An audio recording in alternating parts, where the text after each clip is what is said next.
যিনি আজকের এই দিনে আমাদের সাথে থাকার কথা ছিল, আল্লাহর অশেষ রহমত আমাদের সাথে থাকতে পারে নাই। মহান রব্বুল আলামিনের ডাকে সাড়া দিয়ে চলে গেছেন। আমরা তাদের বিদেহী আত্মার মাগফিরাত কামনা করছি। সংগ্রামী সাথী বন্ধুরা, আজকে আমরা সৌভাগ্যবান, যেমনি আমরা এনামুল হক এনাম ভাইকে পেয়েছে, তেমনি আজকে 5 আগস্টের পরে আমরা ওয়ার্ডে ওয়ার্ডে গিয়ে আজকে আমরা মিটিং করার সৌভাগ্য অর্জন করেছি। 17 বছর আমরা মিটিং করার সৌভাগ্য অর্জন করি নাই।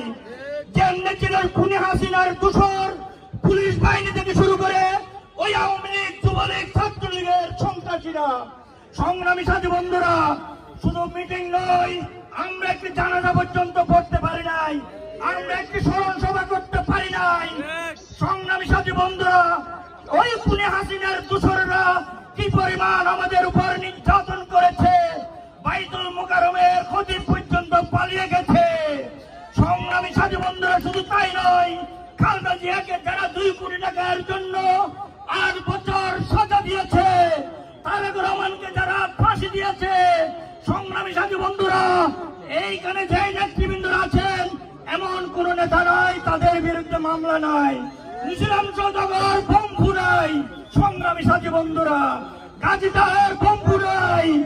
আপনাদেরকে আমরা বলতে এসেছি শুধু এই কথা, তারেক রহমানের শ্রেষ্ঠ আবিষ্কার আমাদের এনামুল হক এনাম ভাই। পটিয়া মামলা বলেন, কোতোয়ালির মামলায় বলেন, কর্ণফুলীর মামলায় বলেন, পল্টনের মামলায় বলেন, এমন কোন থানা নাই যেই থানায় এনামুল হক এনাম ভাইয়ের মামলা নাই। সংগ্রামী সাথী বন্ধুরা, শুধু তাই নয়,